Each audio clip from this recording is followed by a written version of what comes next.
Hello, welcome. And today we're going to talk a little bit about some other things other than the board game itself. It's more about my new hobby of painting miniatures. Um, so this will, unlike most other video, you will see like they are very professional advice.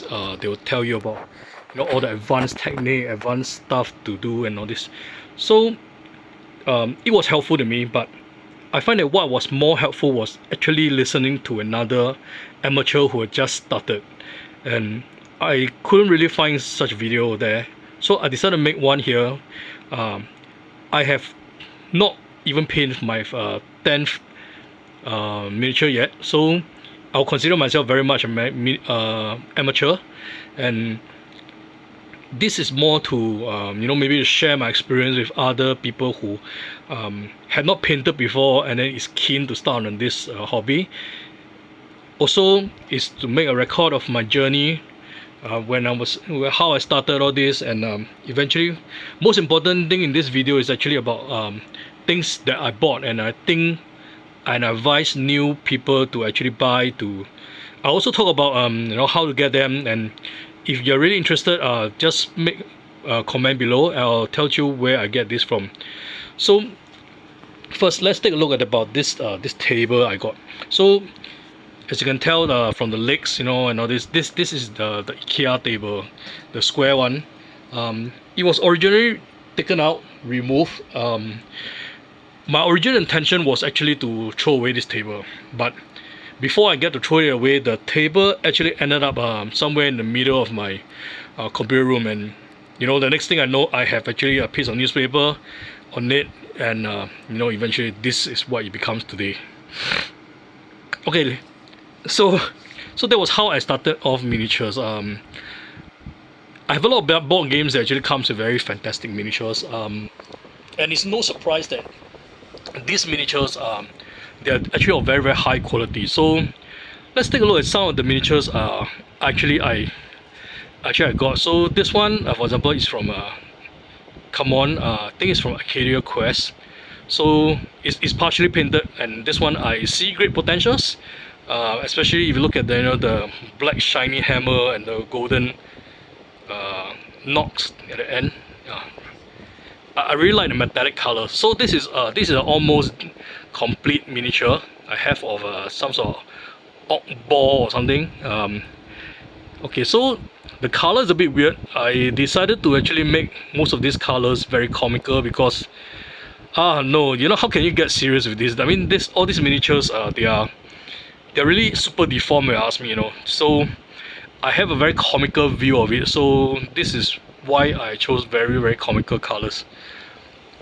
Okay, so before I go deeper into what actually I bought, I have decided not to go for the airbrush spraying thing because I'm working in an enclosed area, and I think I don't really have an open space to do so. So I'm quite limited to what I can do with air spray, and so that is one route I think I would not go in, and I stick to my hand painted brushing. So okay, so let's talk about some of the things that I wish I knew when I started. So first thing I went to actually start all this hobby, actually I got a paint set. So this paint set was actually I got it at the local bookstore actually. So it comes with I think, so this was the original box. So it's actually a Pentel, which actually I think is quite a reputable brand. And for miniature painting, actually, it's very important that you note that this is water-based, because anything that's not water-based, it doesn't really go well with miniatures, and you're going to have a lot of trouble after that. So this was one of the first things that I got, and because of this generic, this is not really made for miniatures. You will see that the colors are superly bright. Look at this pink, for example. It's like, oh my god, yes. And I can tell you that the pink really looks gorgeous. Maybe later I'll bring in some of the painting that I already painted miniatures I have. So this was the original green, but as you can see that I already did something to the green to make it look a bit more realistic. This green was like, incredible hot green. So there are other colors here.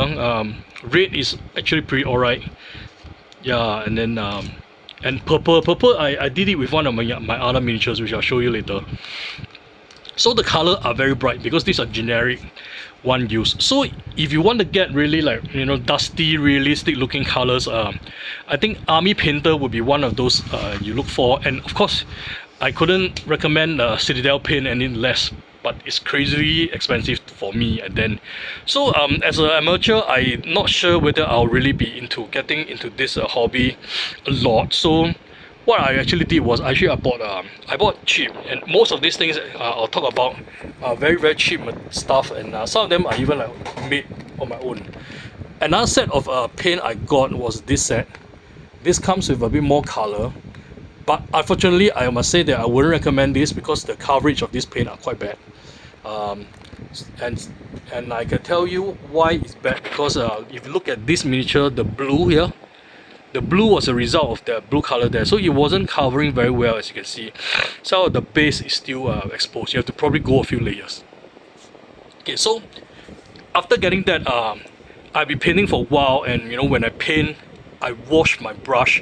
I paint and wash my brush. So I have some brushes, but I can't have too many of them because I have to, like, you know, I don't want to mix them together. And I have used things like this to start my painting. So I put my paint here, and you know, I mix them. So this was how I was taught in school, but anyway, when you do art, and it was a real mistake. Yeah. So I want to talk about how I actually came to know about this thing called a wet palette. So wet palette is something that I think I would recommend as early as possible, because not only is it a good way to keep painting, it's also a good way to save paint, because acrylic paint dries very quickly. So look at this. So these are the paint that have been used for like 2 days, and this is a new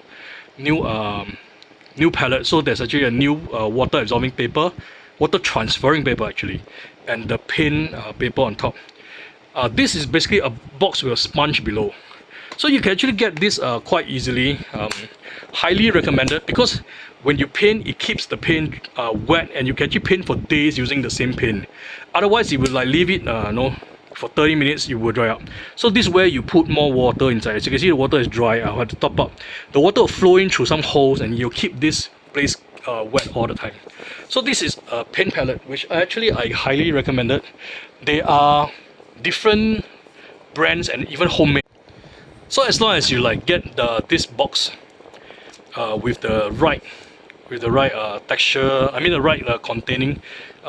So what I got was actually I bought this version. So this version is from this brand called Despiate, I suppose that's how you pronounce it.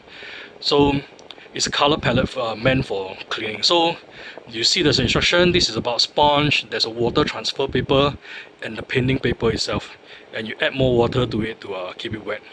So I got this from Taobao actually. So it's actually quite expensive for a Taobao product, but I did manage to find someone selling just the box. So, but you have to get your own sponge. So I'm just lazy about it. I'll get everything in one shot. And talk about paintbrush. Okay, so I got paintbrush. I don't think you really need to buy very expensive paintbrush. So I bought really very cheap paintbrush. So let me just open up and show you some of the brushes I got. So the brushes that I bought also on Taobao came with a protector for a brush. They came with various size, and I even bought this big one for use for painting big canvas. So my first set of brush actually I bought from a local bookstore, which was very expensive. I paid about $8 or so for like a couple of 5 brushes, and then all these are like $2 a bunch or something. So basically I talk about a few type of brush you probably will need. Mainly for painting, you will want super fine brush, you know, something like this. Okay, so I really can't quite focus on this. Now I realize that the focusing thing can be a real hazard. Okay, so as you can see, this brush actually is quite damaged already due to my wear and tear. So these are for like doing all these very fine lines, you know, inside the miniatures. You see, See how the handband? Yeah, I painted the handband. That was how I did it. So there are a few standards. There are 001, 001, and 0001. So it gets different kind of granularity. So you also want to probably get one of this bigger, thicker type of brush. Is this for like going through you know, more heavy areas, like, you know, the green color skin? You want to do it quick and all this. So it depends on the techniques, and then one technique you'll probably see is about dry brushing. So dry brushing, I won't explain what it is, but basically it's so what I did was dry brushing.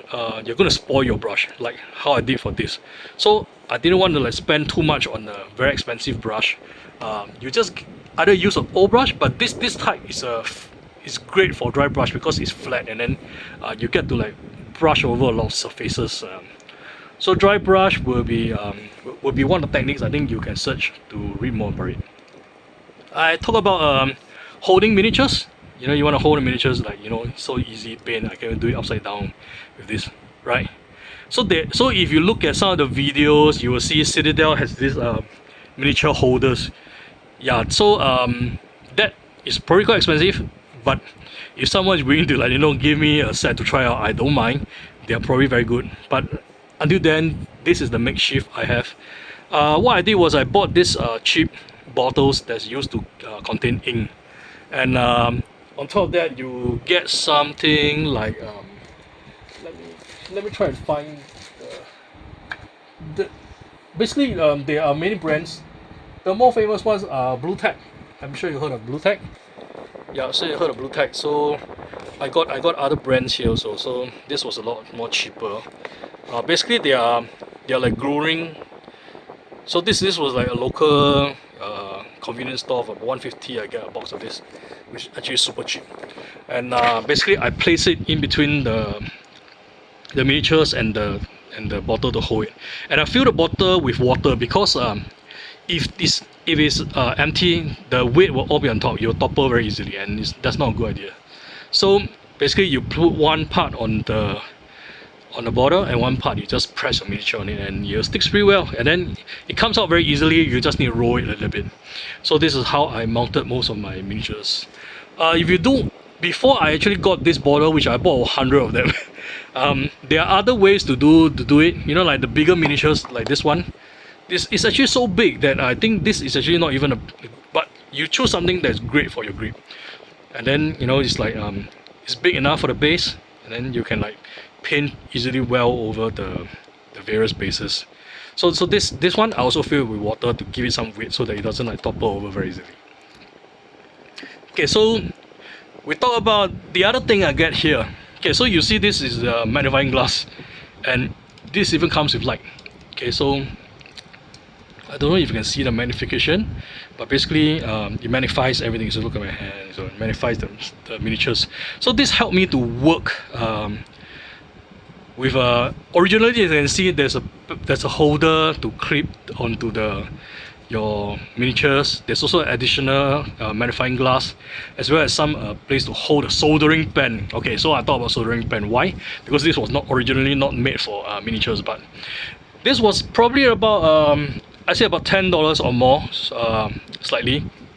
There's a battery version. There's also a version that actually comes with the plug. So mine is plug plus battery, so you can use either of them.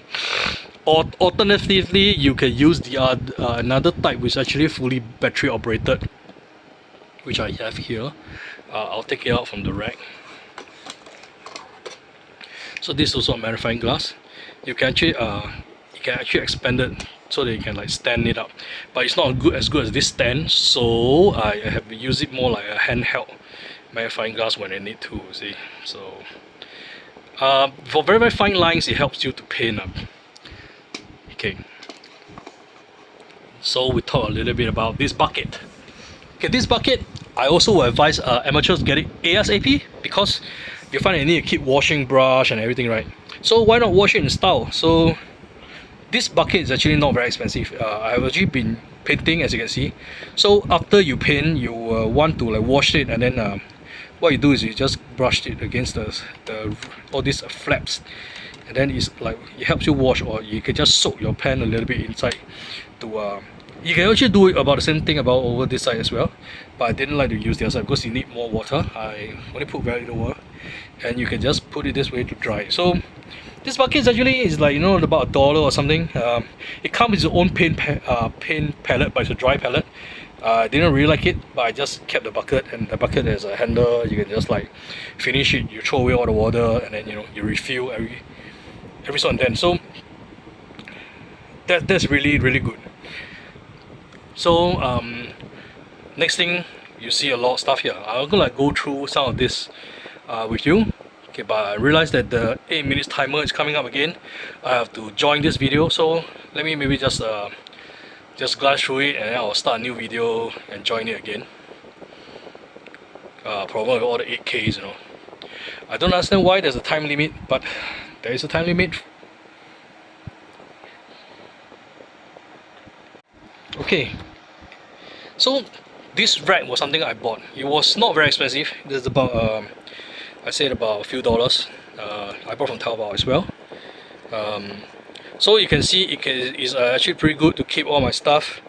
But before I go about the rack, I want to talk to you about I don't know whether you call this a mistake or not, but this was one of the things that I thought I would do, because I used to be a model tile painting for Gundam, and you know, Gundam, the most famous is Gundam markers. So I bought Gundam markers to actually do the lines, but I found another technique called washing, which actually I think is much more effective. And Gundam markers is oil based, so I would call it a mistake because it doesn't go well with miniatures, because they are oil based, and you know, oil based are not easy to remove as well, so they just look very wrong. So I use another technique called washing. So if you see what's the effect of washing, is basically it's a very thin paint, but it goes into the crack. Look at the black lines on his teeth and the black line on the hair. Yeah, those are effect of wash. I didn't like hand painted every line of it. I basically just washed the wash over it, especially here. You see, it goes into the crack, and it produces like a very realistic shadowy effect. So some of the things that you actually need to get, probably need to get some of this sharp pointed quarter butt, is to, when you make errors, you have to, you know, use something to go and like dip out the paint right before it dry. So you can do that. You need to get, okay, so before all the paint and everything, there's actually two things you need to get for miniatures. First thing is that you need is a surfacer. I don't know whether this is the right type, but actually I didn't really use this, although I bought this. What I actually had used is I have actually used this because it's a spray and it's a lot faster. So I just spray over my miniatures.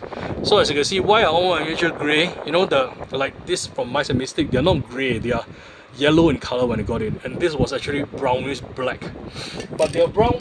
They are actually grayish now because I used a surfacer on it, and they are surfacer with other colors as well. So what this surfacer actually does is it helps, it sticks to the miniature, and it makes the paint sticks to your miniature. Without a surfacer, you find that not only your paint doesn't stick well, it slides off, and it drops off when you paint on it. So basically it's a must. I mean, if you didn't know, then you now know. And after painting everything, actually you need another layer. There are various type of options. So I got this super clear matte, and then this is also what they call it, light reducing. So you take away the shine from the miniatures. Not really ideal for all the miniatures. I mean, some of them you might want it to be shiny, so they are actually shiny finish as well. So this finish basically is for you to protect the miniatures as you touch it with your hand, or you're going to play in your tabletop games.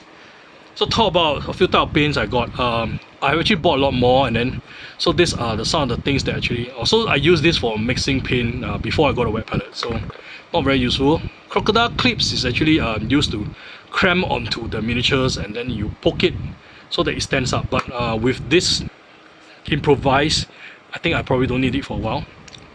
So these 4 bottles here, right? We talk about what they call shine, metallic shine paints. These are the effects on the metallic shines.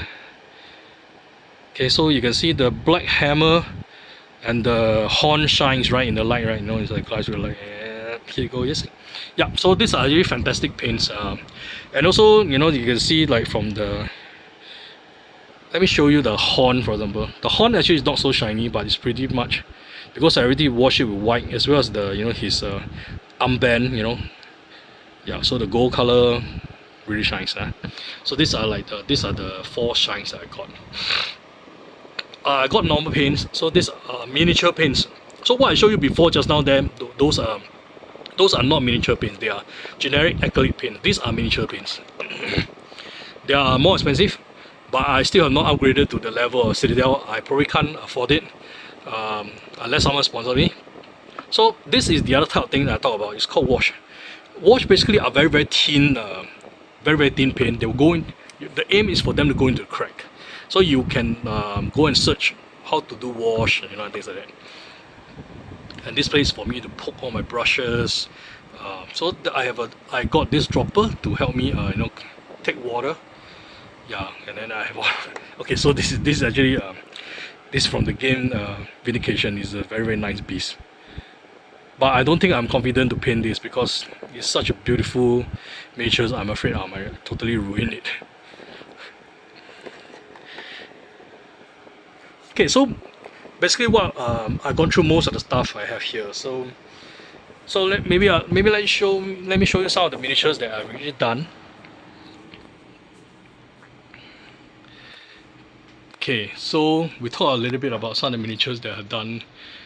So these are all from I think Cthulhu Wars. So this, I think, I really find that it's really quite terrible. I'm not sure why I'm showing it, but these are my first miniatures. I did 4 in my first run. So these are the 2 of them. I should have painted different colors, you know, just to, like, you know, to really try out different colors. And these are my other 2. So these are my first miniatures. And I've been told online that I should never repaint my first miniature. I should keep it as it is, so that someday I will probably like come back and take a look. And then this was how I started. And it's probably going to be quite funny, but I think this is part of the journey. I'm going to do that. Let me show you some of my other miniatures as I bring them in. I'll pause the video and I'll bring them in. Okay, so I think you probably have seen this. This is my centipede from the Mice and Mystic. This is one of my early, very early painting. I also painted the spider from Mice and Mystic as well. So it's very dark, very black, the way I would imagine, you know, a gruesome enemy would look like. So originally all these were yellow in color, and this is the cockroach. There were 8 of them. Painted them similar, but I'm going to try something different from my other miniatures from Mice and Mystic, because I really want to like try out different things. So you can see here, this is one of them, Red Warrior. Okay, I've actually painted a second Red Warrior here.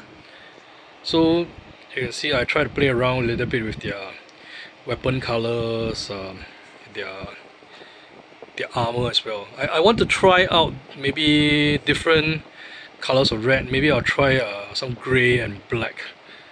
Yeah. So these are two of the reds. I got 6 of them, and the rest of them doesn't come from the same series. I think some of them from Cthulhu Wars and things like that. So let's take a look at this cultist. This is from Cthulhu War. This is a very simple miniature. I don't really have much to say about it other than, you know, it's just distinct color. And the books, let me see if I can zoom into the books.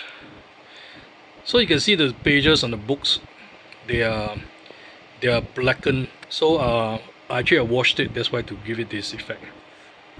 I don't think I did a very good job, but that's how the technique is supposed to work. This is like this is an awesome beast. It looks like the one from Dune, but this is not from Dune. I have chosen purple. I don't know why. It was a very colorful, bright color. So to some extent, it's a bit unrealistic. But I think this color scheme is fun, right? It's all about enjoying the process. I don't think the color really matters. We're one of these aliens with a mix of bio and mechanical. So I've already painted a lot of them with the shiny paint, as you can see, the shiny armor, the tubes. And one last one. This one I think I'm quite proud of it. So originally this was a very colorful purple that looks like this. Okay, I don't know if you can tell, it's very okay, but anyway, it's too bright and it's ridiculous, you know, when I first got it. So I did a lot of wash on the white color to tone down it a bit, and then the wash also to bring out some of the, you know, like his muscles, as well as the, you know, like the facial expression. Yeah, so that was what I did with the whitewash. And then you can, especially from here, you can tell on the back, see all the details of the skin. Yep, that's white washing, and there's I did some brushing as well, dry brushing. Okay, maybe I should have like painted his handband silver or something bright, but anyway I've chosen yellow and I think it's okay. I like the axe, you know, with a black gunmetal, and you know there's this gold part. So this was not actually a line that was drawn, but I created a line to make the axe looks like there are two layers to the axe. So I think I like this a lot. I quite love it. Maybe in the eyes of the professional this was not really well done, but it was fun. Actually I spent quite a lot of time to doing this. There were quite a lot of colors that I added, you know, like the blue color on the hair, the tail, as well as like the various reds, and yeah, I think I like the eyes a lot, you know, the effect I did on the eyes. Yeah, like I think there's still some blood spots all over the place. Must have been a massacre. So I didn't paint the bottom because I don't think it's important. What you can see here is more important. Okay, so this is to record some of my journey when I first started on this hobby, and I hope I have more to show in the future. Some of the models that I'm priming now is quite exciting, and I hope I will show you more of my experience soon. Okay, that's all for now. Thanks.